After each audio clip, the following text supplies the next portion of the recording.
I am making this video for inspiration. Hi everyone, my name is Sandra.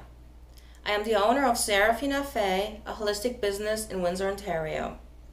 I'm a Reiki Master Teacher, author, holistic jewelry designer, and aspiring public speaker. One part of my business is to help people with their self-discovery and spiritual development. And today I would like to talk about a few key aspects of figuring out who we truly are and why we should. So let's get started, shall we? First question we should ask ourselves is, who am I? Now, this is a very simple question. Or is it? I mean, just think about it. We create our lives around the people close to us. We are a mother for our children. We are a spouse for a husband or wife. We are an employee. We are a boss. So, and in each persona, we react differently. We act different.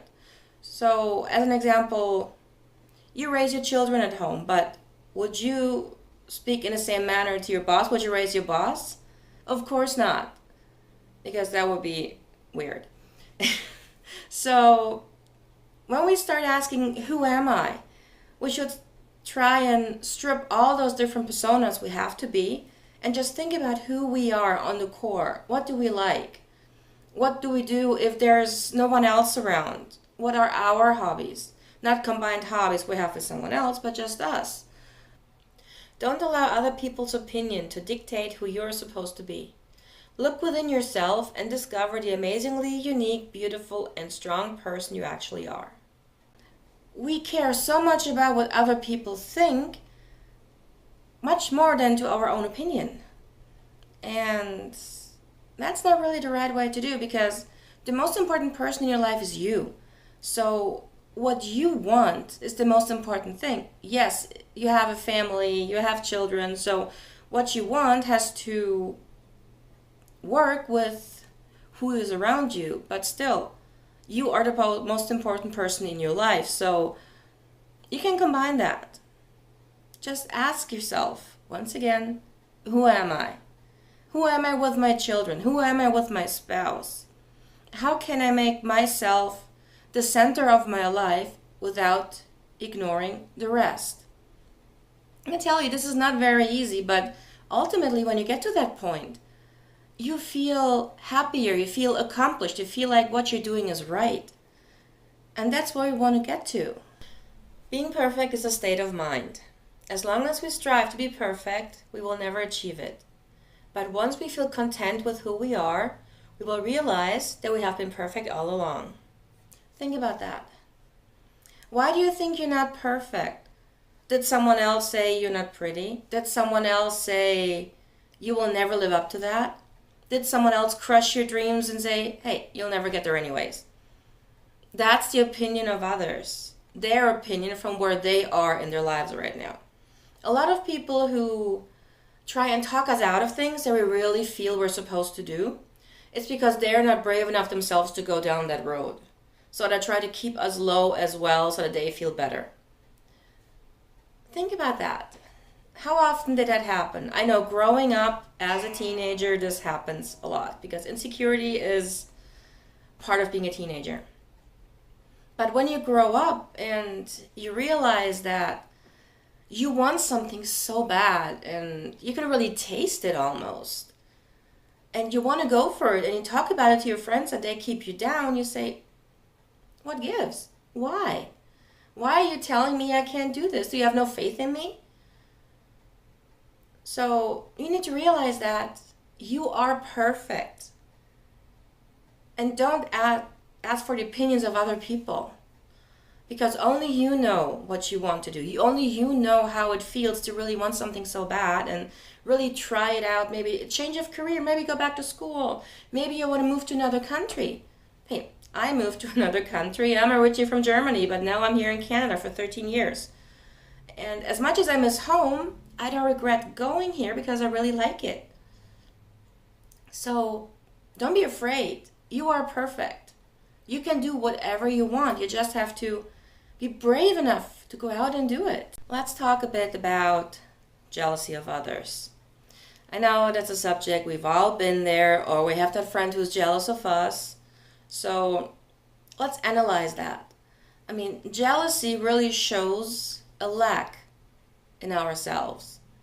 If we were completely content with who we are and where we are in life, jealousy wouldn't be necessary, because we would accept ourselves the way we are and accept that the other person is at another state in their lives. Maybe they're more successful. Maybe they are happier than we are at this point. But the thing is, if we're just being jealous of others, we can't reach that state ourselves. We can't reach happiness if we're jealous of other people, because those people at some point were jealous too of someone else. But they got to where they wanted to go and they're happy with that. So it is much more important for us to look inside and see, why are we jealous? Rather than just being jealous and saying, okay, great, this is as good as it's going to be in my life and it sucks. Well, the thing is, it doesn't have to. But we have to change our mindset to where we want to go and then start making a plan. Another aspect of self-discovery and spiritual development is our thinking. I mean, let's face it, it's much easier to think negative thoughts on a daily basis and say, okay, again, this is as good as it's going to get, but at least I'm alive. Okay, so let's look at that. Let's try and change the way we're thinking. I mean, people who feel very down, depressed, secluded, they always have a negative mindset. But we can change it. We are truly that powerful to change our own mindset. We can change our mindset from negative thinking to positive thinking. It takes work and effort, yes, and a lot of time, but we can do that. So let's look at that. Let's say you have a puppy and you're going to bed thinking, okay, tomorrow I'm going to go for a long walk in the park with my puppy. I'm looking at the flowers and the birds and the sunshine and I'm so excited about it. So you go to bed happy, looking forward to what you're doing the next day, because let's say it's a day off at work.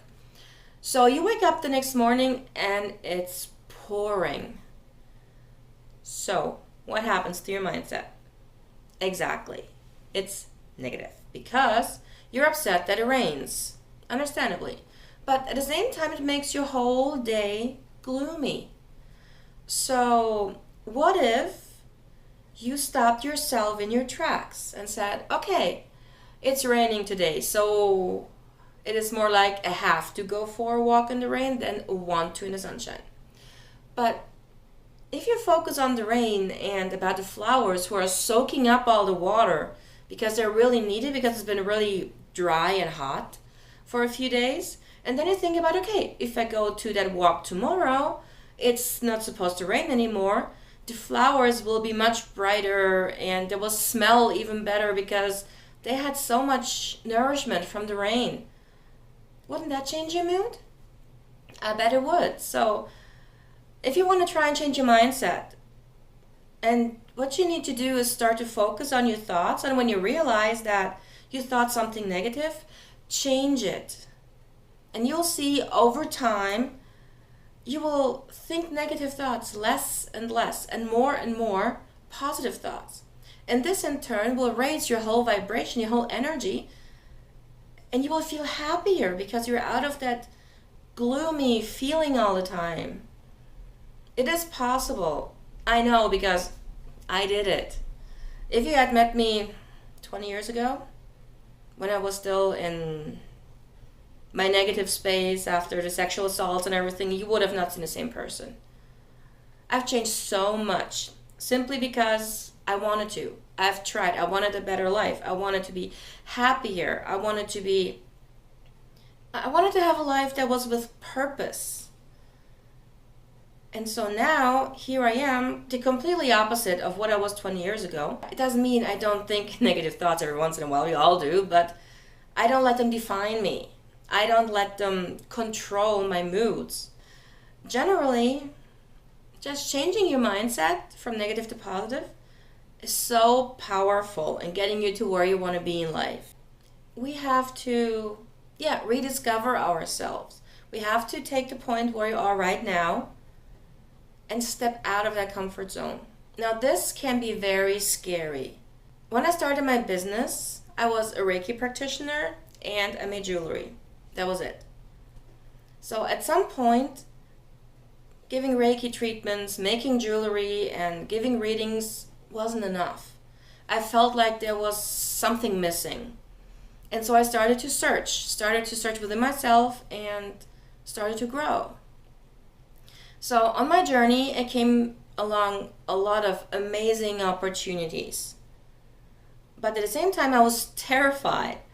Just last year, I was approached and asked if I would like to have my own radio show. And I did not see that coming. Putting myself in the center of attention, no, that really was not my cup of tea. But I also knew that with what I've learned, I wanted to reach other people to help them on their journey. And this is only possible if I get out of my own shadow. So I said, all right, I will step out of my comfort zone big time and just do it. I mean, how hard can it be? I can record the radio show at home, cut it together, and I don't have to do it live. So it's really just my voice. So let's do that. And I started doing my radio show, and surprise, I didn't die. Nothing happened. I mean, I realized that it's okay. I can do this. But only because I stepped over my fear and decided to do it. The same with Winspiration. One day, I received an email and it was asked if I would like to do a 2-minute video and maybe a 10-minute TED-style talk.